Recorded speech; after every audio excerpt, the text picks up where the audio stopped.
बिस्मिल्लाहिर्रहमानिर्रहीम। Welcome to conceptual nursing academy. आज की वीडियो स्वात रीजन के स्टूडेंट्स के लिए है, जो कि उनके ऑथेंटिक स्लाइड से बनाया गया है। बीएस नर्सिंग फर्स्ट सेमेस्टर के सब्जेक्ट बायोकेमिस्ट्री का एक यूनिट है, जिसमें हम कार्बोहाइड्रेट्स की केमिस्ट्री के बारे में पढ़ेंगे। तो सबसे पहले हम ये जानते हैं कि कार्बोहाइड्रेट्स हमारे पास क्या हैं। जैसा कि इससे पहले हमने प्रोटीन्स के बारे में पढ़ा कि वो हमारे पास मैक्रोमोलिक्यूल्स होते हैं, तो बायोमोलिक्यूल्स होते हैं। तो इसी तरह कार्बोहाइड्रेट भी हमारे पास बायोमोलिक्यूल्स होते हैं, जिनमें कार्बन, हाइड्रोजन और ऑक्सीजन एटम्स जो हैं शामिल होते हैं। ये हमारे पास एनर्जी के प्राइमरी सोर्स ऑफ एनर्जी हमारे पास होते हैं। इनमें फिर हमारे पास डिफरेंट टाइप्स जो हैं वो हमारे पास आती हैं।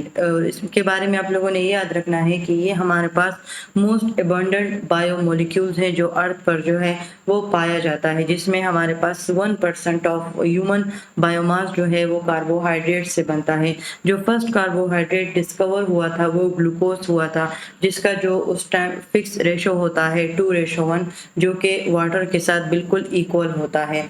डिफरेंट कार्बोहाइड्रेट्स जो हैं वो उनके फार्मूला जो है वो उनको डिफर करते हैं। जो हमारे पास स्टैंडर्ड फार्मूला है वो है CnH2nOn, यानी N जो है वो नंबर ऑफ कार्बन एटम्स जो है वो शो करता है।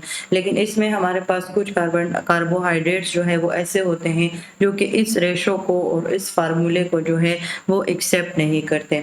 अब ये वो एग्जांपल है कार्बोहाइड्रेट की, जो कि जो फार्मूला है CHO का, तो उसको जो है उस रेशो को फॉलो नहीं करते, जिसमें डीऑक्सीराइबोज आता है, यानी डीएनए का एक जो शुगर मॉलिक्यूल है, और यूरिनिक एसिड आता है, जिसमें हमारे पास नंबर जो है वो बिल्कुल चेंज होते हैं। अच्छा, अब वो कंपाउंड जो कि फार्मूला को तो फिट होते हैं लेकिन वो कार्बोहाइड्रेट नहीं होते, यानी उनका फार्मूला कार्बोहाइड्रेट की तरह होता है, लेकिन वो जिसमें हमारे पास CH2O आता है, आइनोसिटोल आता है, जो कि एक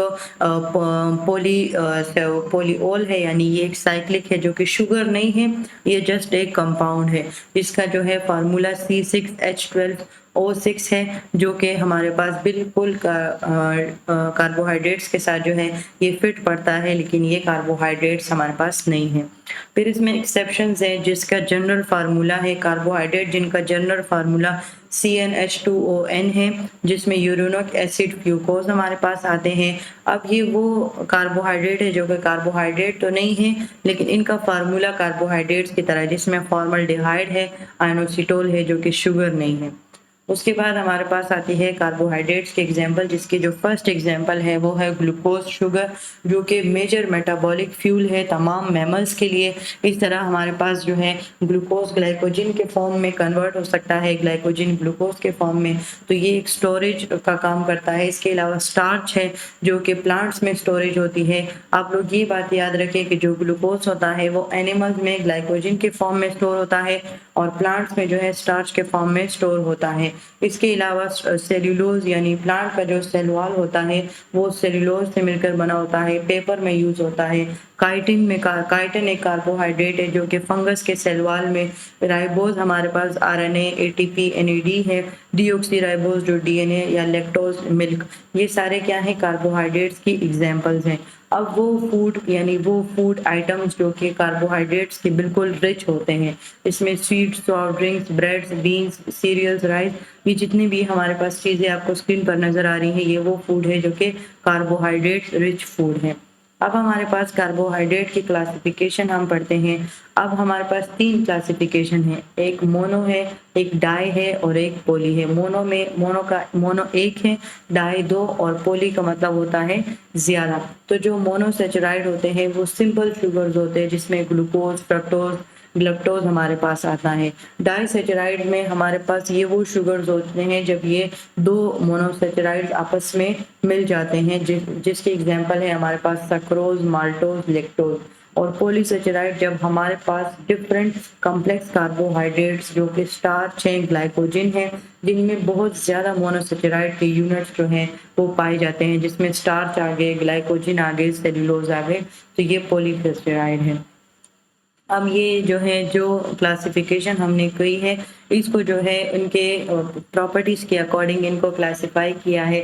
तो जो सैचराइड होंगे वो शुगर्स जो हमारे पास है, इनका जो मॉलिक्यूलर वेट होगा वो भी लो होगा, पानी में सोल्यूबल होंगे और इनका जो टेस्ट होगा वो स्वीट टेस्ट होगा, जिसमें मोनोसैचराइड आएगा और डाइसैचराइड हमारे पास आएगा। पॉलीसैचराइड हमारे पास कॉम्प्लेक्स शुगर्स को बोलते हैं, इनका जो मॉलिक्यूलर वेट होगा वो भी हाई होगा और ये वाटर में इनसोल्यूबल होंगे और इनका कोई टेस्ट हमारे पास नहीं होगा। ये प्रॉपर्टीज आपने इनकी याद रखनी है। अच्छा, वो मोनोसैचराइड जो कि पॉलीहाइड्रोक्सी अल्डेहाइड या कीटोन होगा, इट मीन्स कि इसमें हमारे पास जो है एक शुगर मॉलिक्यूल जो है वो शामिल होगा और अगर इसको पॉलीहाइड्रोक्सी अल्डेहाइड या कीटोन के अकॉर्डिंग करें तो इसमें हाइड्रोक्सिल ग्रुप यानी OH ग्रुप होगा और कार्बोनिल ग्रुप यानी C डबल बॉन्ड O जो है वो ग्रुप इसमें होगा, जो कि अल्डेहाइड भी हो सकता है, CHO भी हो सकता है, जिस तरह अल्डोज हो गए, ग्लूकोज हो गए, और कीटोन्स ग्रुप भी हो सकता है, CO ग्रुप भी हो सकता है, तो वो फ्रक्टोज है। तो ये बेसिकली जिन फार्मूलाज के थ्रू जो हमारे पास मोनोसैचराइड बनता है, उसमें अगर वो CHO को शो कर रहा है तो वो अल्डेहाइड है और अगर वो CO को शो कर रहा है तो वो हमारे पास कीटोन है, जिसमें फॉर एग्जांपल हमारे पास फ्रक्टोज आता है। अब अल्डेहाइड और कीटोन, इसकी फंक्शनल ग्रुप्स में जो है क्या डिफरेंस है? तो अब अल्डेहाइड में हमारे पास क्या होगा, कार्बोनिल ग्रुप जो है वो अटैच होगा। इसमें बेसिकली हमारे पास जो है 2 टाइप्स ऑफ फंक्शनल ग्रुप्स हमारे पास आते हैं, जो अल्डेहाइड और कीटोन को जो है वो सेपरेट करते हैं। इसके डिफरेंस में हमारे पास जो अल्डेहाइड होता है, इसमें हमारे पास एक कार्बोनिल ग्रुप जो है वो एक हाइड्रोजन एटम के साथ जो है वो लाजमी जो है वो अटैच होगा। इनका जो जनरल स्ट्रक्चर है वो है RCHO। तो जो कार्बन होता है कार्बोनिल ग्रुप का, वो हाइड्रोजन एटम के साथ जो है वो अटैच होगा दूसरे R ग्रुप के साथ। तो ये बेसिकली हमारे पास अल्डेहाइड के डिटेल है। उसके बाद कीटोन, यानी ये जो कार्बोनिल ग्रुप होगा, ये 2 अल्काइल या अराइल ग्रुप्स के साथ जो है कार्बन के साथ अटैच होगा। इसका जो जनरल फार्मूला है वो है RCOR, यानी जो कार्बन होगा कार्बोनाइल ग्रुप का, वो दूसरे R ग्रुप्स के जो है वो 2 अदर कार्बन कंटेनिंग ग्रुप्स के साथ जो है वो अटैच होगा, जिसमें वो जो है हाइड्रोजन एटम के साथ अटैच थे, वो एक कार्बन के साथ और एक अल्काइल ग्रुप के साथ, इसमें 2 अल्काइल ग्रुप के साथ जो है वो अटैच होंगे। अब हमारे पास मोनोसैचराइड की डिटेल है। ये सिंपलेस्ट होते हैं, कलरलेस होते हैं, वाटर सोल्यूबल होते हैं और स्वीट इन टेस्ट होते हैं और क्रिस्टलाइन सॉलिड्स होते हैं। इनको जो है वो हम 3 तरीकों से जो है वो डिवाइड कर सकते हैं। एक तो इसमें जो है CO ग्रुप को ऐड करके, तो या तो फिर ये अल्डेहाइड होंगे और या फिर ये कीटो ग्रुप होंगे, या कार्बन एटम्स के अकॉर्डिंग हम इनको क्लासिफाई कर सकते हैं। तो ये 3 टेट्रा पेंटा यानी 3, 4, 5, या जो चिरल कार्बन हैंडेड्स है यानी जो D है और जो L है, ये जो लिवो और डेक्सो, इससे पहले हमने टॉपिक में जो है वो पढ़े हैं, आप लोग वहाँ चैनल पे जाके वो विजिट कर सकते हैं। हमने प्रोटीन्स में लिवो और डेक्स्ट्रो के बारे में पढ़ा है। ये बेसिकली हमारे पास वो अरेंजमेंट होती है पॉलीपेप्टाइड्स की, जिसमें जो है ये नॉन इम्पॉसिबल इमेज जो है ये शो करते हैं, यानी ये मिरर इमेज को जो है वो शो नहीं करते एज कम्पेयर टू ये हैंडेडनेस को फॉलो करते हैं। उसके बाद इनका जो प्लेन पोलराइज होता है वो लाइट, तो उसमें जो है हमारे पास लीवो में जो है वो लेफ्ट पे था और डेक्स्ट्रो में जो है वो राइट साइड पर होगा, उनकी जो रोटेशन होती है। अब बायोलॉजिकल में जो है बायोलॉजिकली सिग्निफिकेंस इसकी क्या है कि मोनोसैचराइड में हमारे पास 3 से 7 कार्बन एटम्स होते हैं, जो कि बायोलॉजिकली हमारे लिए बहुत ज़्यादा इम्पोर्टेंट है। अब ये वो ग्लूकोज, लैक्टोज, फ्रक्टोज है जो कि इसकी जो है वो एग्जाम्पल में आते हैं। अब अगर हम इन 3 तरीके जो हमने पढ़े हैं उस अकॉर्डिंग अगर हम इसको क्लासिफाई करें, तो एक में हमारे पास जो है अल्डोज होगा और एक हमारे पास कीटोसिस होगा, अल्डेहाइड ग्रुप और कीटोन ग्रुप हमारे पास होगा। और अगर हम इसको नंबर ऑफ कार्बन एटम्स के अकॉर्डिंग क्लासिफाई करें तो ट्राइओसिस, टेट्रोसिस। अब जो ओसिस है इट मीन्स कि ये कीटोन्स हैं।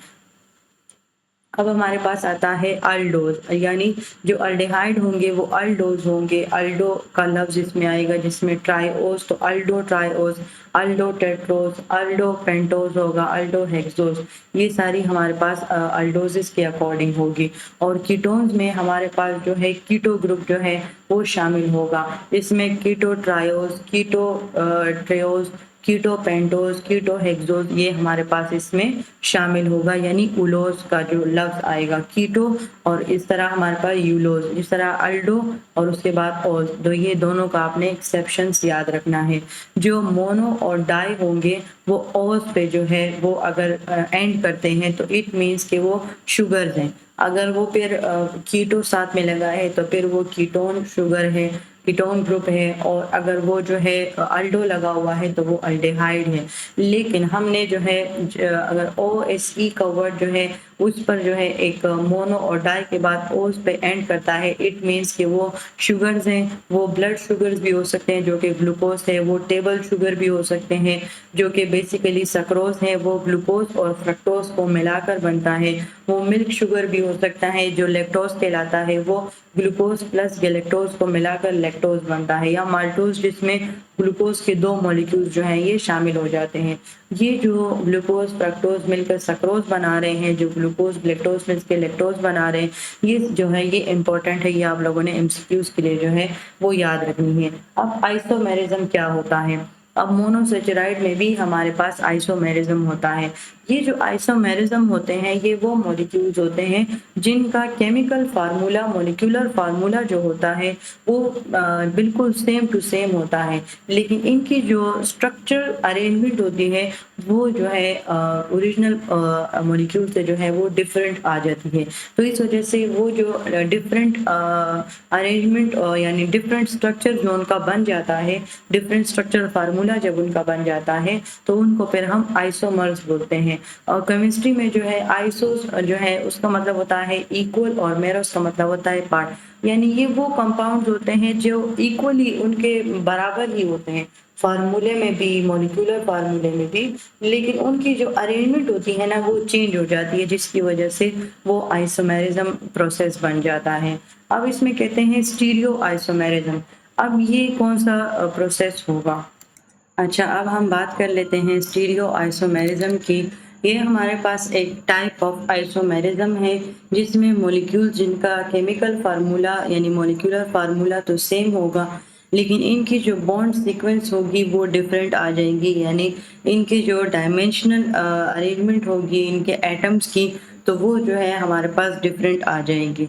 इसमें हमारे पास दो टाइप ऑफ जो है स्टीरियो आइसोमेरिज्म है। एक ज्योमेट्रिक है, यानी इनकी जब हमारे पास रोटेशन या double bond, triple bond, ring structure, इनमें जब चेंजेस आएंगी। और एक हमारे पास है ऑप्टिकल आइसोमेरिज्म, यानी इनमें जो हमारे पास मॉलिक्यूल होंगे और उनके जो मिरर इमेज होंगे वो नॉन सुपर इम्पॉसिबल होंगे।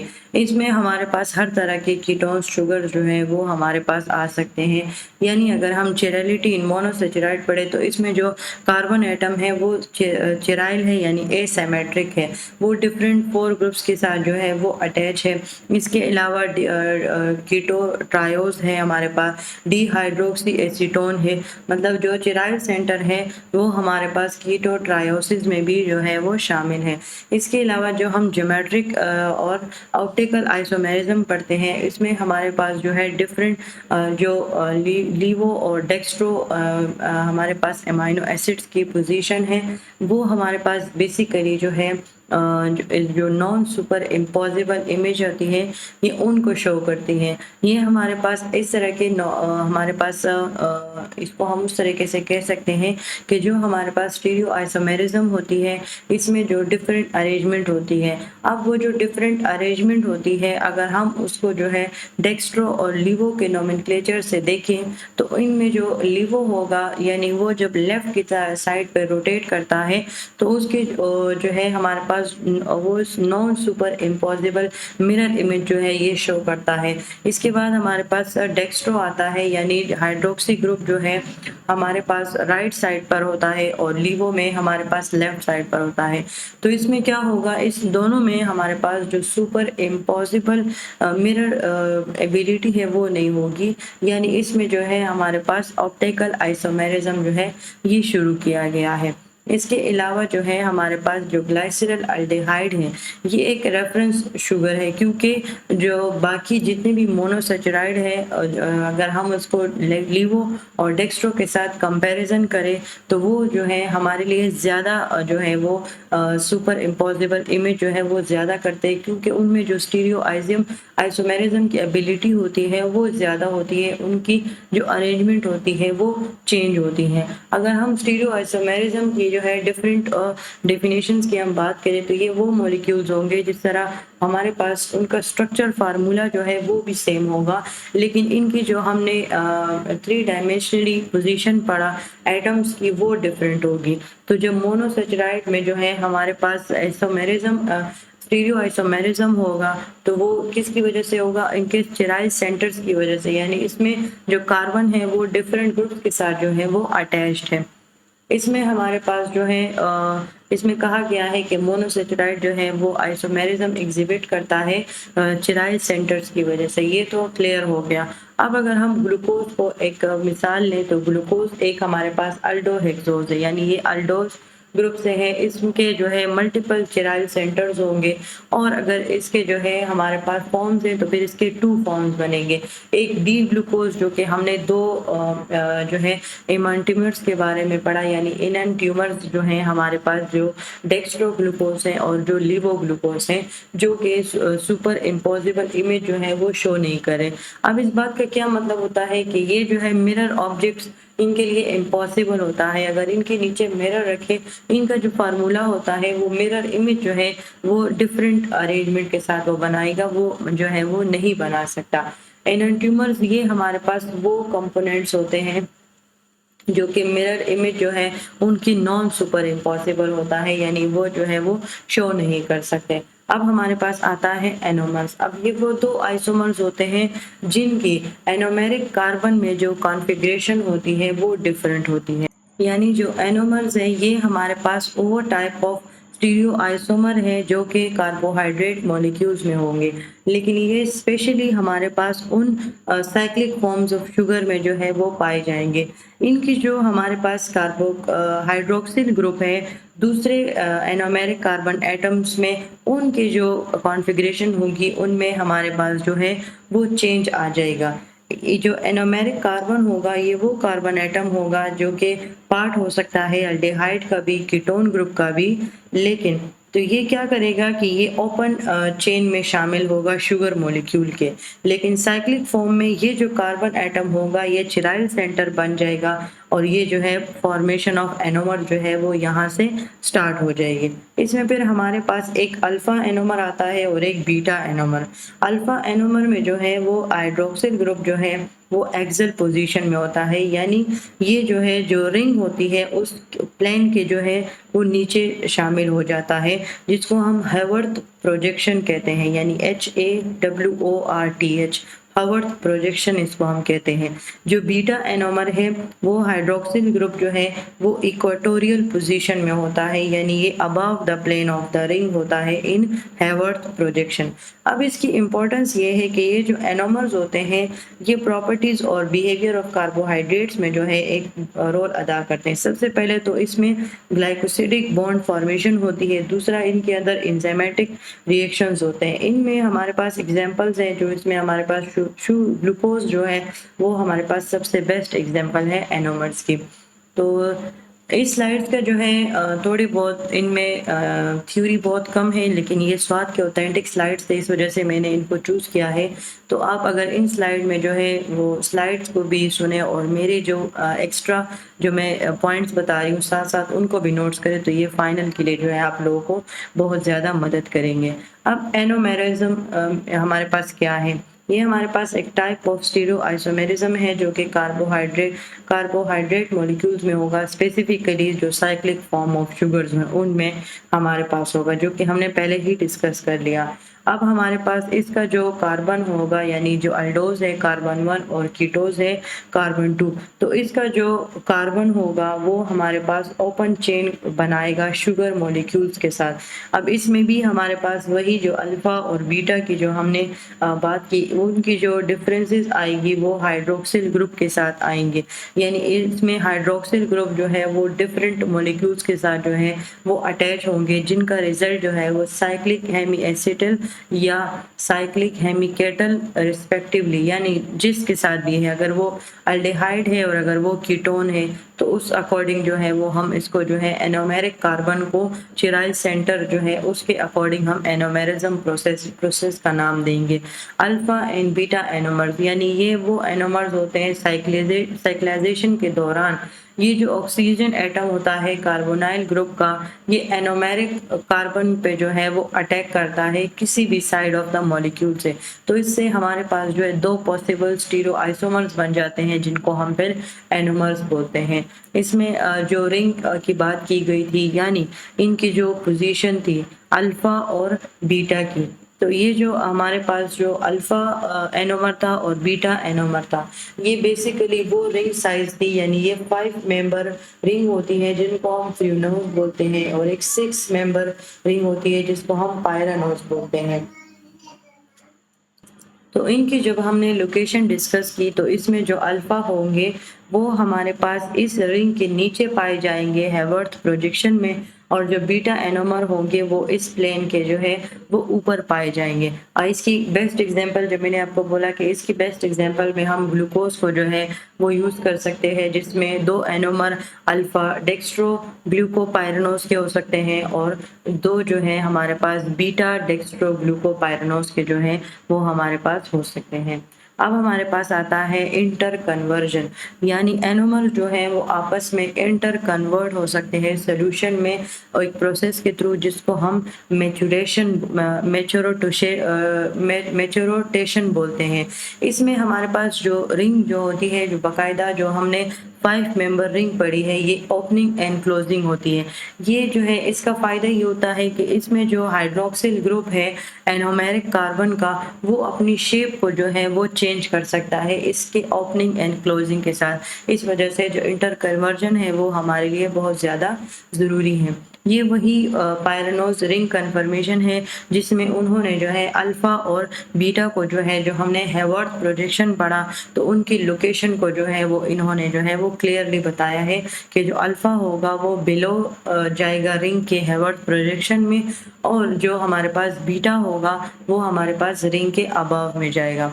अब साइक्लिक आइसोमर्स, यानी ये वही एनोमर्स की बात है जो साइक्लिक शुगर्स पे जो है वो अटैक करती है। हमारे पास अल्फा एनोमर है और ये हमारे पास बीटा एनोमर्स है। अब हम बात करते हैं एपिमर्स की।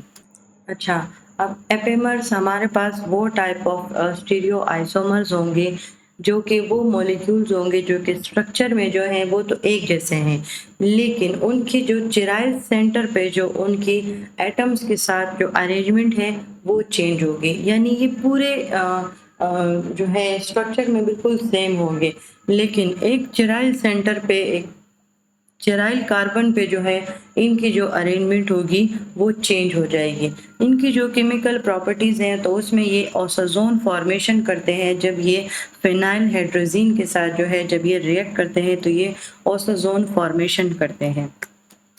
ये एक ऐसा केमिकल रिएक्शन होगा जिसमें शुगर्स जो है वो फिनाइल हाइड्रोजीन के साथ जो है वो रिएक्ट करेंगे और ऑसोजोन्स बनाएंगे, और इस तरह का जो रिएक्शन होता है वो हमारे पास कॉमनली जो है वो उन रिएक्शंस में शामिल होता है जिसमें शुगर और फिनाइल हाइड्रोजीन जो है वो आपस में जो है वो रिएक्ट कर रहे होते हैं ताकि फिनाइल हाइड्रोजोन इंटरमीडिएट बना सकें।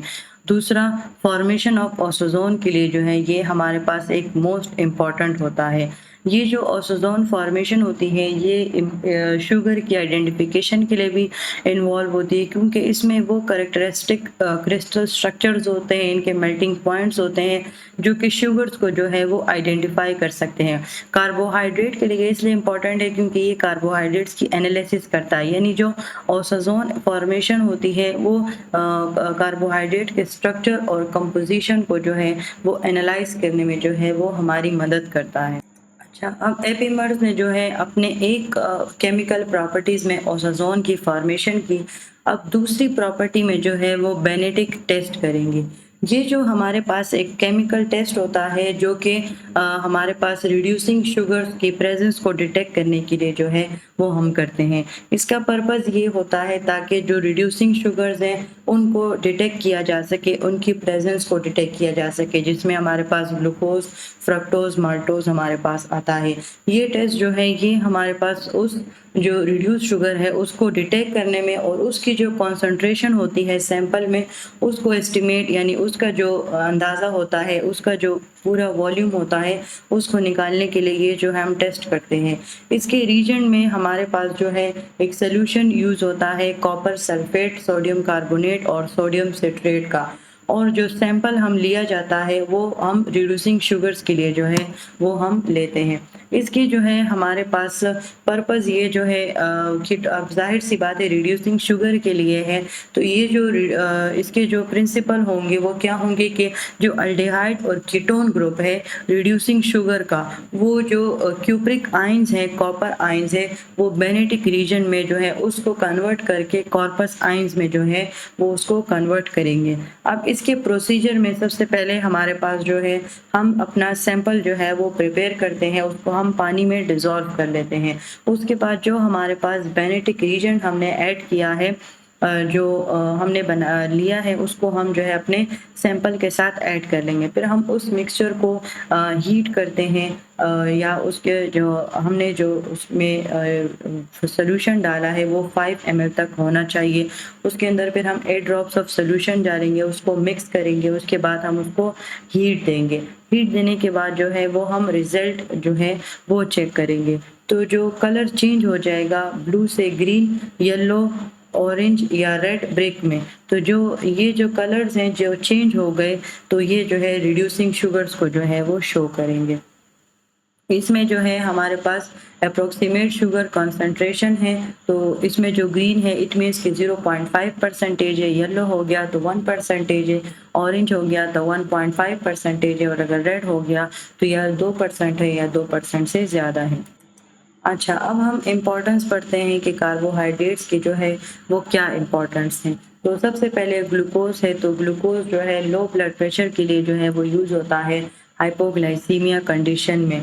तो इसमें हमारे पास ग्लूकोज जो है कार्बोहाइड्रेट कैलोरीज को पूरा करने में भी जो है वो मदद कर सकता है। वो पेशेंट जो कि किसी ट्रामा इलनेस की वजह से जो है वो खुराक नहीं ले पाते, तो ये जो ग्लूकोज होता है फिर इनको दूसरे सोर्सेज के थ्रू जो है ये दिया जाता है। इसके अलावा ये सेल मेम्ब्रेन के कंपोनेंट होते हैं, यानी ये कोवैलेंटली प्रोटीन्स के साथ, लिपिड्स के साथ, यानी ग्लाइकोप्रोटीन्स ग्लाइकोलिपिड्स बनाते हैं। ये पार्ट्स ऑफ सेल मेम्ब्रेन है और इनका जो फंक्शन होता है वो एडिशन का काम होता है। इसके अलावा जो है कार्बोहाइड्रेट्स पेक्टिन है जो कि हेट्रोपोलीसेचेराइड है, जो कि ब्लड कोलेस्ट्रॉल को कम करने में और जीआईटी डिसऑर्डर को कम करने में। इसी तरह जो एगर है ये हमारे पास एक माइक्रोबियल कल्चर होता है।